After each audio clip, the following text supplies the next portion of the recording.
ఈ సాయంకాల సమయంలో అపొస్తలుల కార్యములు 2 అధ్యాయము 4 అందరూ పరిశుద్ధాత్మతో నిండిన వారై ఆ ఆత్మ వారికి వాక్శక్తి అనుగ్రహించిన కొలది అన్య భాషలతో మాట్లాడసాగరి అంట. అపొస్తలుల కార్యములు 1 అధ్యాయము 3 మనం చూసినప్పుడు ఆయన శ్రమ పడి తిరిగి లేచిన తర్వాత అంటే మనము 2026 సంవత్సరము మరి ఏప్రిల్ మాసము 3వ తారీఖున గుడ్ ఫ్రైడే జరిగించుకున్నాం. ఆయన సిలువలో బాధ అనుభవించారు. శనివారం దినం ఆయన సమాధి చేయబడి ఉన్నారు. ఆదివారం దినం తిరిగి లేచాడు, పునరుద్ధానం. ఆయన తిరిగి లేచిన తర్వాత 8వ వచనం మనం చూస్తున్నాము, మీరు పరిశుద్ధాత్మను పొందిన తర్వాత యూదయలో, యెరూషలేములో, సమరయలో, భూదిగంతమునకు మీరు నాకు సాక్షులై ఉంటారని చెప్పారు. ఎప్పుడు ఇది జరుగుతుంది? ఇట్లరా పరిశుద్ధాత్మని వరాన్ని మనం పొందుకున్నాం. ఇక్కడ అపొస్తలుల కార్యములు 2 అందరూ పరిశుద్ధాత్మతో నిండుకున్న వారై 2 మనం చూసినప్పుడు పెంతెకోస్తు పండుగ దినమున వారందరూ కూడా మేడ గది మీద కూర్చున్నారు.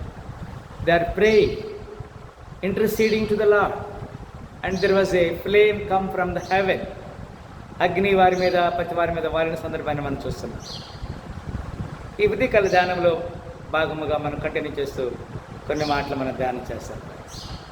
అంత మాత్రమే కాదు, ఇక్కడ ఏం చెప్తానంటే 1 కొరింథీయులకు రాసిన పత్రిక 12 అధ్యాయం 28 నుంచి మనం చదువుకుంటున్నాం. మరియు దేవుడు సంఘములో మొదట కొందరు అపోస్తులు గాను, పిమ్మట కొందరు ప్రవక్తలు గాను, బోధకులు గాను, అటు పిమ్మట కొందరిని అద్భుతములు చేయవారు గాను, అటు తర్వాత కొందరిని స్వస్థపరచు కృపావరముల వారిని గాను, కొందరిని ఉపకారములు చేయవారిని గాను, కొందరు ప్రభుత్వములు చేయవారిని గాను, కొందరిని బనా భాషలు మాట్లాడేవారిని గాను నియమించారు.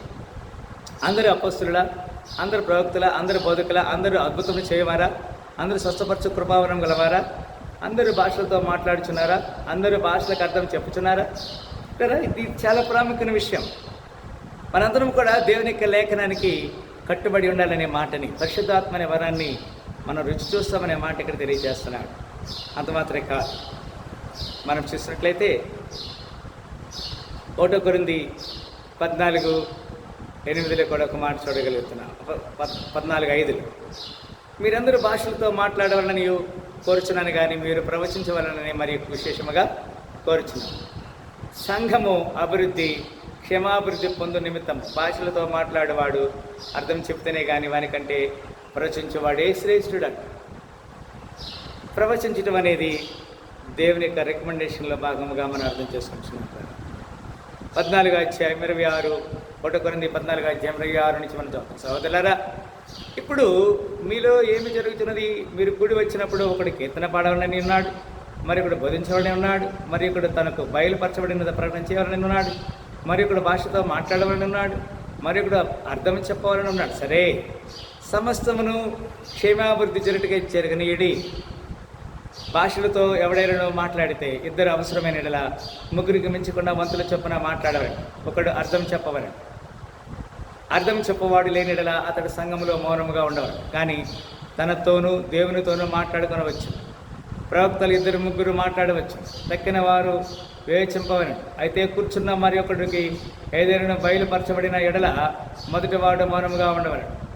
అందరూ నేర్చుకున్నట్లుగా, అందరూ హెచ్చరిక పొందినట్లును మీరందరూ ఒకరిని తర్వాత ఒకడు ప్రవచించవచ్చు. మరియు ప్రవక్తల ఆత్మలు ప్రవక్తల స్వాధీనంలో ఉన్నాయి. It is good to have the tongue, but we just can control, and the spirit of the prophets are subjected to the prophets. అది దేవుని యొక్క నీతిని మనకు తెలియజేస్తుంది. అంత మాత్రమే కదా. అపొస్తలుల కార్యం 7 అధ్యాయము 55 అయితే అతడు పరిశుద్ధాత్మ నిండుకున్నవాడై ఆకాశం వైపు తెరిచేసి దేవుని మహిమపరిచి యేసు దేవుని కుడిపార్శ్వమందు నిలిచిండ చూచి. This was the first person who was martyred. Stephen was the first person. స్టెఫెన్ని రాళ్లతో కొట్టి చంపుతున్నప్పుడు ఆయన చూసిన దర్శనాన్ని మనం చూడగలుగుతున్నాం. అపొస్తలుల కార్యం 10 అధ్యాయం 46 ఏలైనగా వారు భాషలతో మాట్లాడుచు దేవుని గణపరుచుండగా వినిరి అంట. They were speaking with tongues. అపొస్తలుల కార్యములు 19 అధ్యాయం 6 తర్వాత పౌలు వారి మీద చేతులంచగా పరిశుద్ధాత్మ వారి మీదకి వచ్చెను. అప్పుడు వారు భాషలతో మాట్లాడుతూ ప్రవచించడం మొదలుపెట్టిరంట. How great, terrible God's anointing to the needy people of the Holy Spirit. అంత మాత్రమే కాదు, 1 కొరింథీ 13:1 మనుషుల భాషలతోనూ దేవదూతల భాషలతో నుండి మాట్లాడిన ప్రేమ లేనివాడైతే మురుగుడి కంచున గనగలాడు తాళమున ఎదురంట. We just can speak thanks, but we should have the love one another. ఒకరినొకరు మనం ప్రేమించుకోవాలి అనేది ఇక్కడ లేఖనంలో మనం తెలియజేస్తాం. 1 కొరింథీ 14:18 నేను మీ అందరికంటే ఎక్కువగా భాషలతో మాట్లాడుచున్నాను, అందుకు దేవునికి స్తుతించెదను. It is good to speak thanks. We should honour to the Lord almighty. 1 కొరింథీ 14:21 నుంచి అన్య భాషలు మాట్లాడు జనుల ద్వారాను పరజనుల పెదవుల ద్వారాను ఈ జనుల మాట్లాడుదురు, అప్పటికైనాను వారు నా మాట వెనకపోదురు అని ప్రభువు చెప్పుచున్నాడని ధర్మశాస్త్రంలో రాయబడినది. కాబట్టి భాషలు విశ్వాసులకు కాదు, అవిశ్వాసులకే సూచనయన్నది. ప్రవచించుట అవిశ్వాసులు కాదు, విశ్వాసులకే సూచనయన్నది. సంఘమంతయు ఏకముగా కూడి అందరి భాషలతో మాట్లాడుచుండగా ఉపదేశము పొందిన వాడైనను అవిశ్వాసం లోపలికి వచ్చిందలా మరి వెర్రి మాటలాడుచున్నాడని అనుకుందరు కదా. It was small correction. We just can subject to prophecy. అక్కడ సందర్భాన్ని బట్టి అక్కడ పరిస్థితిని బట్టి మనము దేవునికి మన కంట్రోల్గా ఉంటూ దేవుని భాషలతో ఆయన గణపరచాలనే మాట ఇక్కడ లేఖనం చూస్తున్నాం. అపొస్తలుల కార్యములు 1:5 యోహాను నీళ్లతో బాప్తిసం ఇచ్చిన కానీ కొద్ది దినములోగా మీరు పరిశుద్ధాత్మతో బాప్తిసం పొందరంట. మనందరం ఇప్పుడు we are all to worship the lord with one accord, and it is the God's plan. God have the plan for every unique word and need. ఆ దేవునికి ఉద్దేశంగా మనం చూస్తున్నాం. అంత మాత్రమే కాదు, అపొస్తలుల కార్యం 4:8 పేతురు పరిశుద్ధాత్మ నిన్నవాడి ఇట్లనడు, ప్రజల అధికారులారా పెద్దలారా.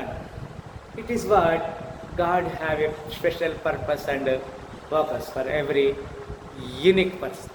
లేదా ఈ సాయంకాల ఆరాధనలో మనందరం కూడా దేవుని పరిశుద్ధాత్మని పొందుకోవడానికి మనం సిద్ధంగా ఉండాలని లేఖనం తెలియజేస్తుంది. అంత మాత్రమే కాదు, అపొస్తలుల కార్యం 13:8 అందుకు పౌలు అనబడిన సౌలు పరిశుద్ధాత్మతో నిండిన వాడే అంటారు. Everybody speaking with thanks, they were filled with the Holy Spirit. పరిశుద్ధాత్మ అభిషేకంతో ప్రతివారు కూడా దేవుని కనపరిచారు అనే లేఖనాన్ని మనం చూస్తున్నాం. అంత మాత్రమే కాదు,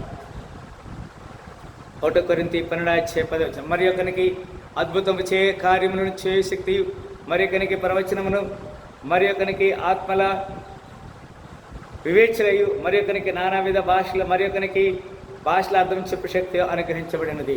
everybody having their own talents, God given talents according to their ability.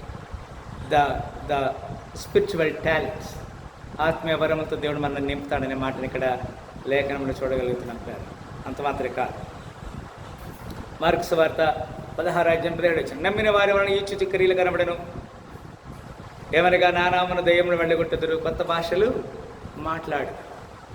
They shall speak with now new tongues. It is whom believe God, they will cast out the devils. దేవునికి చిత్త ప్రకారంగా దేవుడు ఆ కార్యం చేయడానికి అనుసిద్ధంగా ఉన్నాడు. అపొస్తలుల కార్యం 9:17 అననీయ వెళ్ళి ఆ ఇంట ప్రవేశించి అతని మీద చేతులుంచి, సౌలా సహోదరుడా, నీవు వచ్చిన మార్గంలో నీవు కనబడిన ప్రభువైన యేసు నీవు దృష్టి పొంది పరిశుద్ధాత్మ నింపబడినట్లు నన్ను పంపినని చెప్పాను. పౌలు